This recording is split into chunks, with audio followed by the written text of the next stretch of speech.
Okay, greetings everybody. Today we are again on the campus of People's Church in Fresno, California and Fresno Christian Schools, and we're here today to talk safety. Now for 25 years we've been out and about showing you how to be safe in the workplace, and this year will be no different. You're going to hear about a 30-minute message regarding the subject. I think you'll like it. We're going to bring back some of our best hits from prior years, some of those clips that when I come onto your campuses, you stop me and you talk to me about. That's kind of fun. I'm glad you remember this stuff. So there will be a little bit of humor today. There'll be some great information.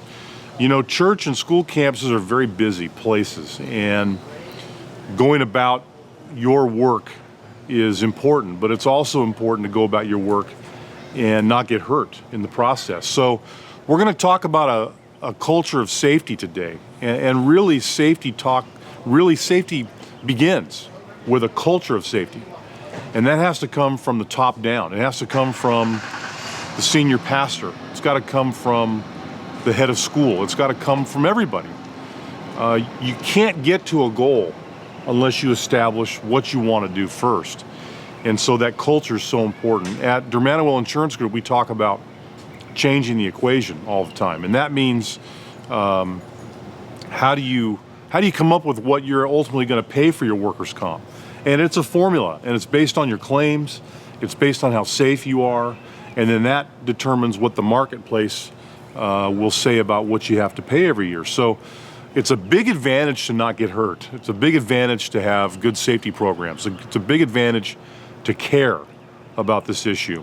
We care about it. Our job is to make sure that you understand how to pay as little as possible for your workers' comp, and how you understand how to not get hurt at work. And so we're going to cover the situations that we see out there that are commonplace in churches and in Christian schools, and hopefully at the end of this session you'll have good information and you'll go forward with a personal commitment to be a part of a culture of safety and to not get hurt this year.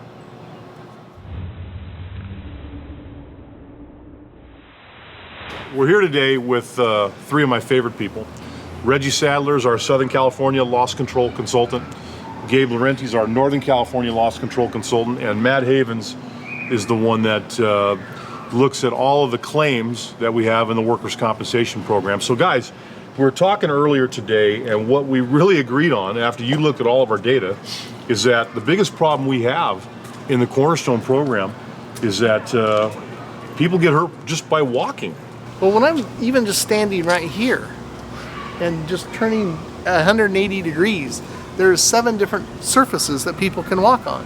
It makes me wonder how much of a factor the surface that is being walked on plays into the accident, as well as, of course, the shoe that is being worn at the time.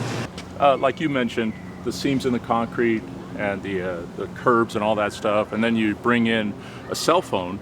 I mean, it's very easy to concentrate on what you're doing here in terms of texting or talking or whatever, but not paying attention to those things. And so Matt, what kind of things are you seeing?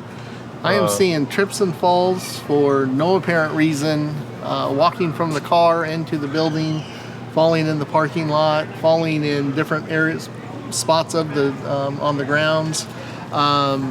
Walking up and down stairs can be challenging at times. Yep. The most important thing is to maintain that sense of balance. We get off just a little bit. That's what's going to cause gravity to take over. Right. Slip and fall, hit the ground, injury, work comp. You're talking to Matt. Absolutely. That's right. Kind of wondering about the distraction issues. So there's been a whole lot of attention paid to the issue of distracted driving. What do you think? Or do we have distracted walking going on out there? Definitely. We have distracted walking, holding items while you're walking, texting while you're walking, talking, looking around while you're walking. The bottom line is you have to know your surface in front of you. You know, I'm starting to think that maybe posting something to Instagram or tweeting or commenting on a Facebook status is probably less important than getting hurt, don't you think? Yeah, absolutely. Yeah. Let's do one thing at a time. Let's get from point A to point B, and then whip out your phone and do whatever you have to do, make a call, text, whatever. But when you're doing that, in addition to walking from point A to point B, you get into trouble because we talk about surfaces. We do. We talk about shoes. And so it's our opinion. I think we formed a consensus here that slips, trips, and falls are just the biggest problem we have, and that primarily is happening people just walking. right. And we think That is true. that they're distracted when they walk. Absolutely. And so this is probably the easiest thing there is to fix, don't you think? I would think so. Yes. I agree.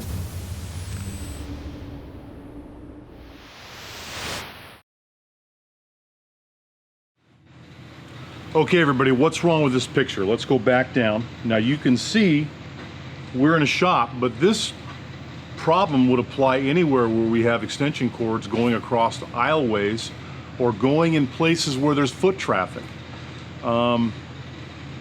You see an issue with this? I certainly do. This is definitely a trip and fall hazard. So it's not enough to just tape over an extension cord. We have to have a bridge cord or something that will not allow a situation like this to occur. Look at this.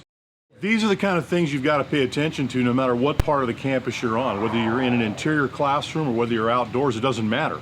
It could also apply to something like a garden hose that is in a high traffic area. This is just an unnecessary hazard that is easy to correct. Really no excuses for having this here. Part of our inspection process is to look at classrooms and see what the hazards are in there, what they look like. And many times we come upon things that are up on the wall. And I always ask the question, well, how do you get these decorations up on the wall, close to the ceiling?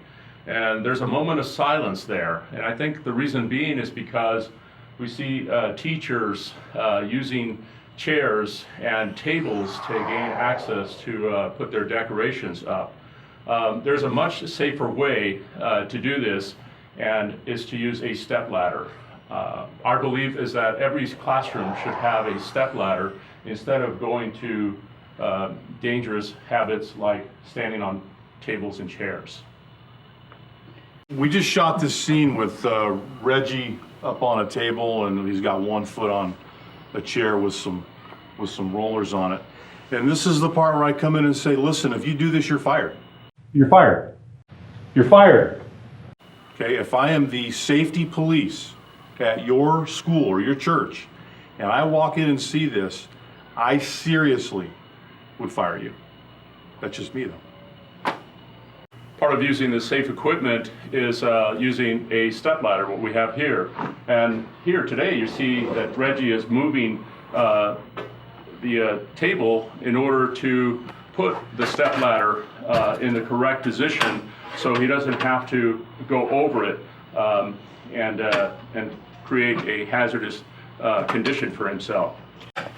Okay, so it's one thing to talk about having the proper equipment and using a step ladder, but if you have the right equipment and you don't use it the right way, if you lean too far or if you don't set it up right, then you're really defeating the purpose of having this piece of equipment. Really, everybody on your campus who has to get up 2 or 3 steps should have access to a step ladder. They're $34.99 at any retailer. It's a small investment to pay for safety. Again, it's far more costly to have the improper equipment than it is to have proper equipment. But let me emphasize one more time, you're gonna have to use this properly, and that means you don't lean outside of the legs or lean too far or stretch too far when you're using a step ladder.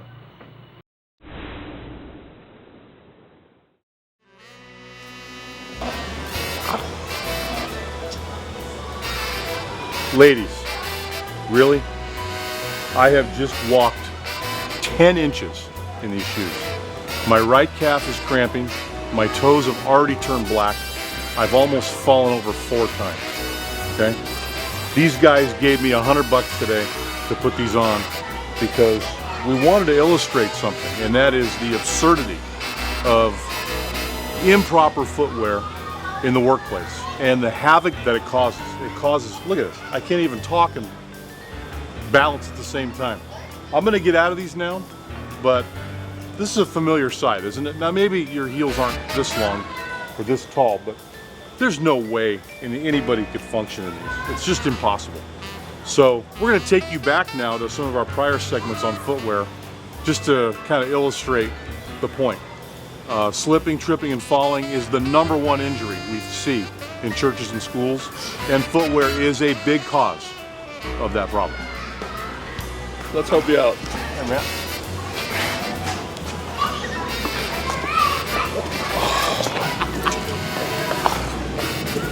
Who would wear this stuff? I don't get it. Bad shoes. These are bad shoes. You see what I'm doing here?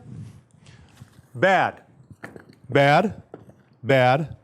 Bad. Bad. And bad. Okay? I know it's tough. I know the dress code is going to be the subject of ire and scorn and controversy and discussion, but I have to tell you something. The wrong footwear on the wrong person in the wrong circumstances can be an absolute nightmare for your ministry. It's time to deal with footwear.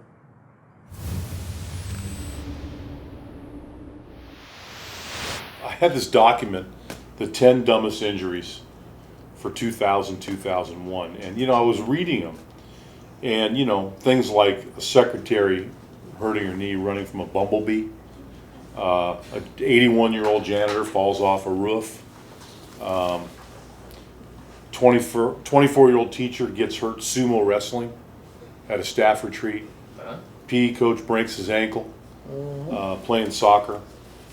These are the this is the crazy stuff, right? A yard monitor joins a rugby game, loses 6 teeth. A music teacher files a stress claim after he quits, begs for his job back, and then they don't hire him back. So that's a stress claim. One of my favorites, none of these are really funny, but the senior pastor running through an airport because he's late for his plane and falls down and gets hurt. Yeah. But these aren't the typical things that we see. These are just freak accidents, and they all have one thing in common. They involve poor judgment. Not thinking, people always say it's common sense. Well, if it was so common, then we wouldn't have all the injuries we do. Right. Mm-hmm. Yeah. Gabe, what do you think?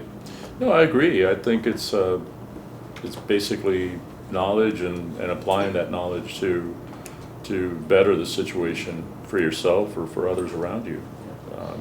I think so. A lot of the people that get hurt seem like they really care about not getting hurt. They just forget, They take a shortcut, maybe. These aren't bad people. They're not bad employees. They're not going to sue us. A lot of times they've been around for a long time, but they wind up being on the list. Certainly not if they're distracted. Like we talked about being distracted earlier. We showed a few examples of that, and they're definitely not thinking about the consequences of being distracted when they're doing that. That's a battle that is ongoing every day. What about people that have been working at a ministry for a long time, a church or a school, and they're just like somebody out on the maintenance staff, they've been there 30 years, and their body isn't the same as when they started. That's right. Absolutely. So what would you say to people that are working on the grounds crew or the maintenance, area that have those years on them? How would you counsel them differently? Be extra careful. Consider your age. You're not as young as you used to be. Don't take shortcuts. Think about what you're doing. And I think along those lines, just the time element, in their mind, they could do that task in their younger years in 2 hours. Now, it's going to take 3. You just have to know that. It's going to take a little bit longer. But they need to incorporate some safety with that. Otherwise, it's just, I can do that. This is there's really no word for this other than stupid. And I'm going to say it. It's stupid. And Matt is checking his Facebook status while walking down the stairs, clearly. Or he's updating Instagram, or he's tweeting about something. It took him about 15 seconds, 10 to 15 seconds to walk down the stairs. Whatever that activity was could have waited. And so I don't want to mince words in this thing. It is simply stupid to do this. And we've got to tell the truth, right? So that is not a culture of safety. If I saw that happening at my school, and it's probably one of the reasons why I'm not ahead of school somewhere, I would just simply walk them to the office and say, you're done. Because look at how long of a staircase that is. Falling from any part of that, it would be devastating for most people. So it's clearly not worth it, and we clearly need to pay attention to this, because these trips and falls are 99% preventable. And so this is a great illustration of what not to do. We talked about a culture of safety, you know. Huge. I think that starts from the top. Yeah, without a doubt. If the pastor is the leader of the organization, the pastor's got to say it's important. If the superintendent or the head of school is the leader, they've got to say it's important. But beyond just saying it's important, what kind of structures do you think are necessary to get that message out day in and day out at a church or school campus? I think it's very important that they lead by example. That they go and get a step ladder when reaching above for something high rather than standing on a chair. And it's the example that others see that go further than 10 safety meetings. Reggie, what do you see out there when you go out and talk about safety committees and things like that? I mean, are people doing a good enough job? And is there some upside? I think there's upside, Mike, but you know, it's kind of like with driving. You know, you're most familiar with the area right around your own house, and I think it's the same thing with a lot of folks' work environments. They get comfortable, they take shortcuts, and oftentimes that's where when accidents happen. I think the committees are a great opportunity to hear about near misses as well. I mean, we focus so much on the end result and is it really a claim and just how much it's going to cost the organization. But what about all those near misses that might not end up as a claim, but you know what? We can learn something from it. Yeah, that's a great point. There's probably more near misses than there are injuries, right? Yeah. Absolutely. Forget about all the programs. I mean, you have the programs, you have all the things that are required, and everybody focuses on compliance. But really, it's the meat and potatoes of what's going on around your campus and how employees are behaving in terms of following safety rules. And that is something that you have to incorporate on a daily basis, that safety culture.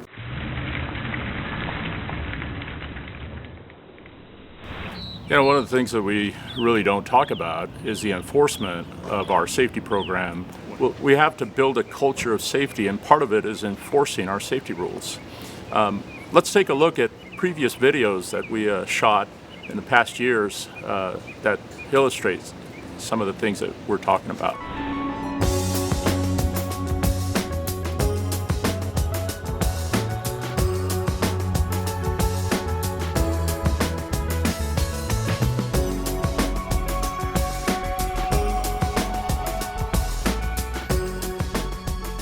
Okay, one of our top 4 ways to avoid getting injured is to simply avoid sports and avoid horseplay.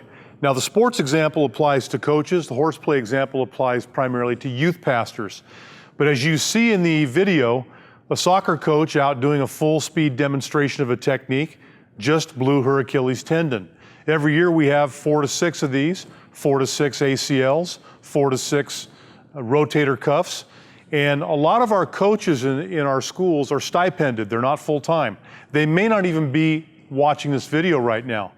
Coaches should not be allowed to do full impact, full speed demonstration. The 8 words that send shivers up my spine, let me show you how to do that. No, if you're gonna show somebody how to do something in sports, you've gotta do it in slow motion. Now, the other thing that we wanna do is we wanna really monitor our youth programs. Our youth pastors are out there doing all kinds of crazy stuff. They're the least likely to care about safety or risk management, generally. It's probably the furthest thing from their mind. So they're involved in all kinds of extreme activities as well. But it even goes beyond sports and youth activities. It goes out to that teacher that just innocently goes to kick a ball. Maybe it's the only time they've done that in 30 years on the playground, and yet that one time they get hurt.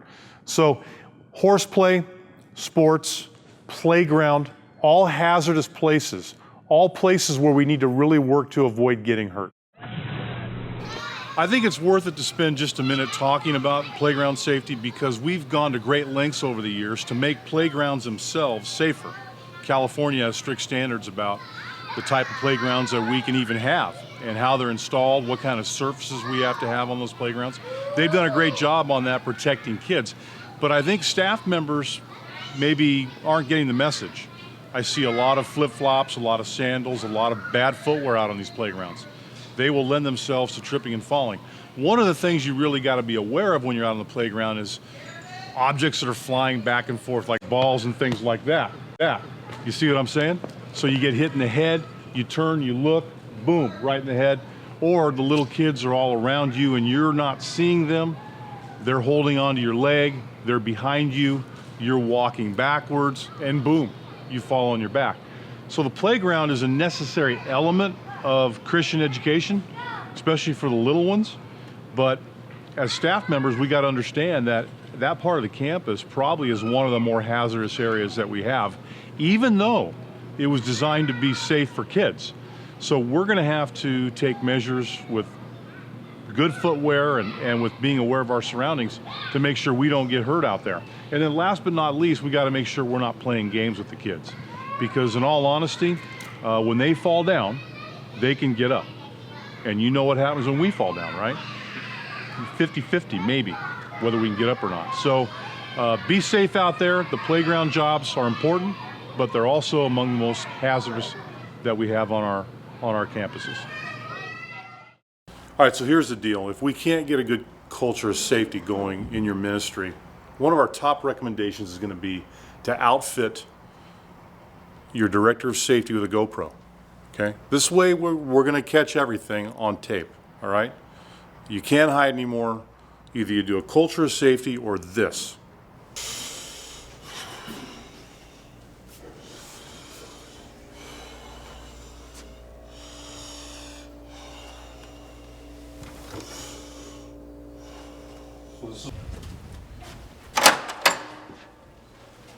Oh boy, last night.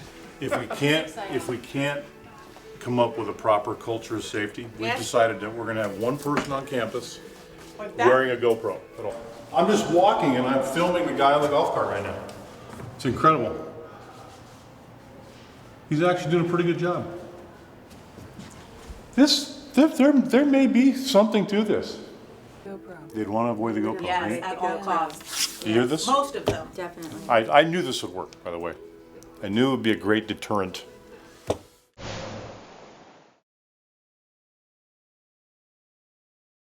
When we talk about heat illness prevention, we always talk about water, shade, and rest, and that's what the law requires. However, we forget that employers are required by law to provide this type of training, and this type of training is very important that we fully understand. We know that it's hot, and we know that it's muggy outside, and we need to drink water, but the law it tries to enforce that issue or that point, and so we need to adhere to those ideas. So it's important to drink water. And how often do we drink water? Well, we're trying to drink water every 15 minutes. And if we have a heat illness symptoms like headache or nausea, dizziness, that sort of thing, then we need to immediately tell our supervisors of those symptoms so something can be done. I always tell people, hey, think of your body as a radiator. If your radiator gets hot and you lose water and you don't replenish that, then what happens is you start to break down. And so in order not to break down or not to get to that issue, you need to drink water on a regular basis every 15 minutes. What you're trying to prevent is heat exhaustion, and the most important is heat stroke. When you suffer from heat stroke, that is an immediate type of an emergency. It has to be taken care of right now. That person needs to be taken away from the heat, strip their clothes off, span them as quickly as possible, adding water if the person is conscious, putting ice under their armpits or in their groin area, and calling 911. That is a life-threatening emergency, and we need to take care of it immediately.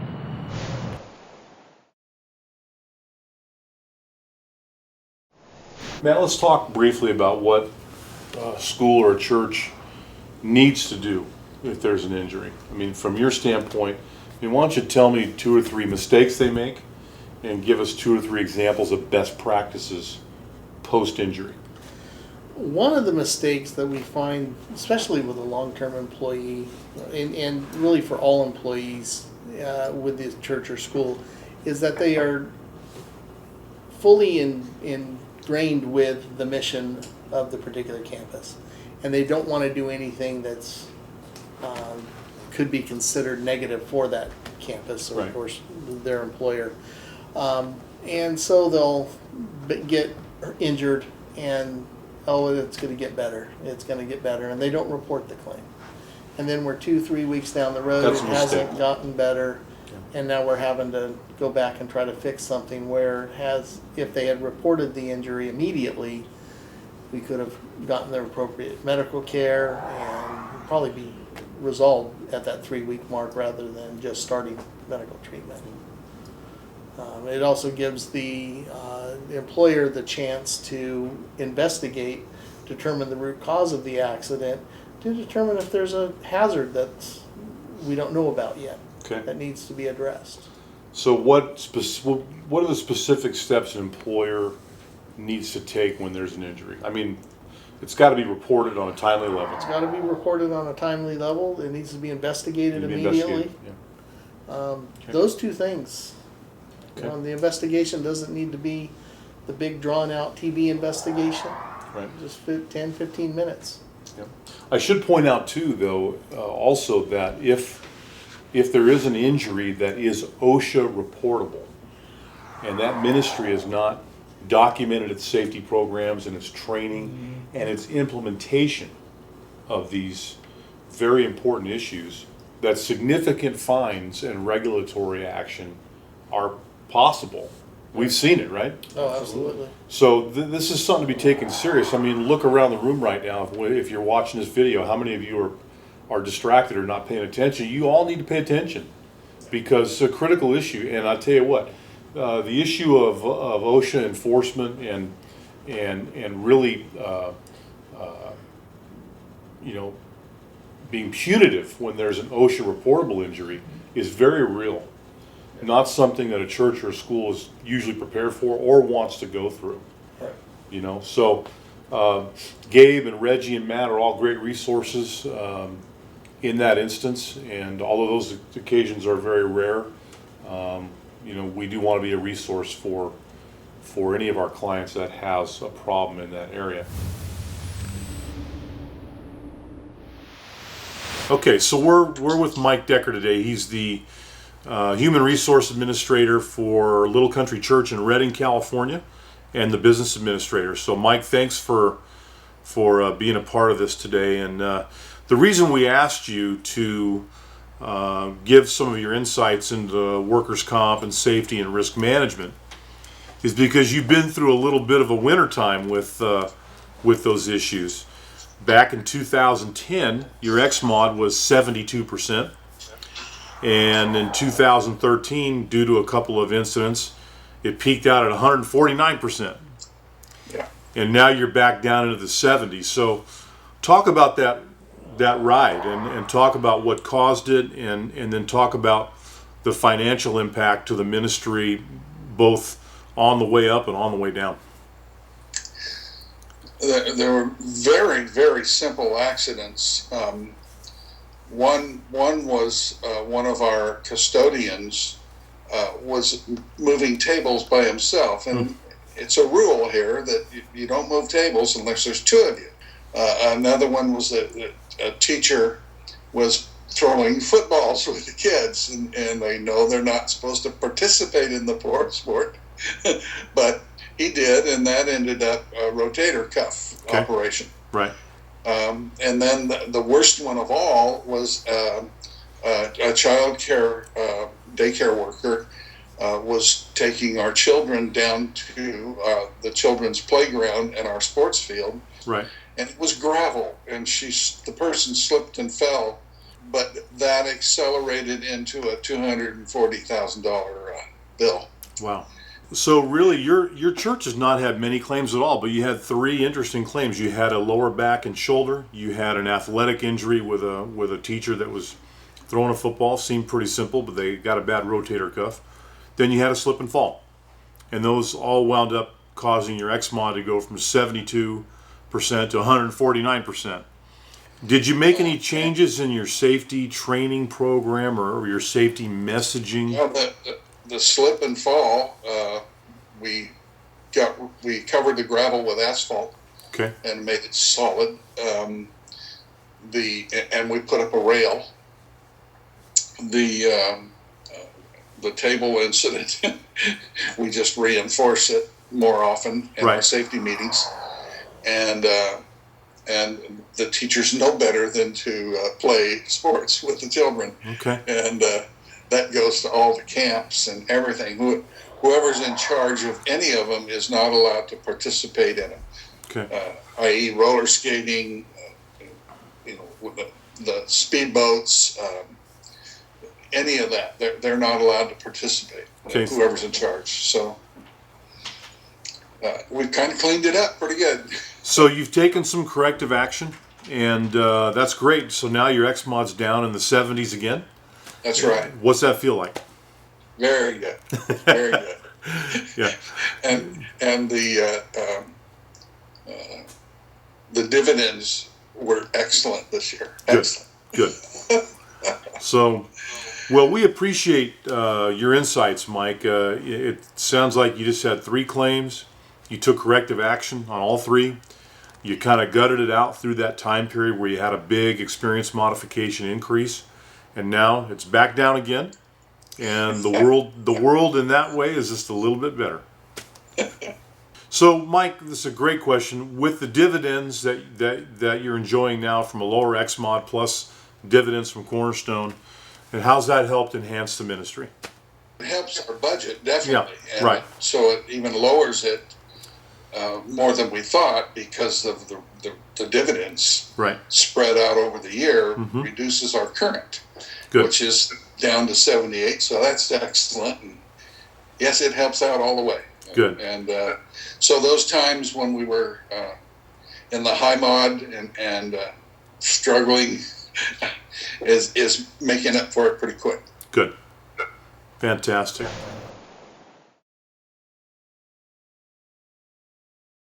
Well, I think it's probably a good time to wrap up, guys. Really enjoyed this today. You've seen some new footage and new ideas today, combined with some of our greatest hits from years past. But I think the message is the same, and that is that the area of workplace safety and workers' comp is crucial. It's a big part of your budget. What you pay for this insurance is really up to you. You can pay as much or as little as is warranted based on your accident record as a ministry. And so it now becomes a stewardship issue, because as we talk about wise ways to spend God's money and God's resources, tuition, tithes and offerings and things that come into our ministry, we don't want to be spending unnecessarily on workers' comp. So this is truly something that you can control, and really it is all about good stewardship, not just monetary stewardship, but stewardship of people. And a culture of safety is how you're going to achieve these goals. And at Dermanimal Insurance Group, what we want to do is be a resource for you in every way, from training to information to consultations with you on a variety of risk management topics and subjects. So thank you for being here. Best of luck to you, and God's blessings as you begin another school year. And I'm sure we'll be seeing you soon out on your campuses.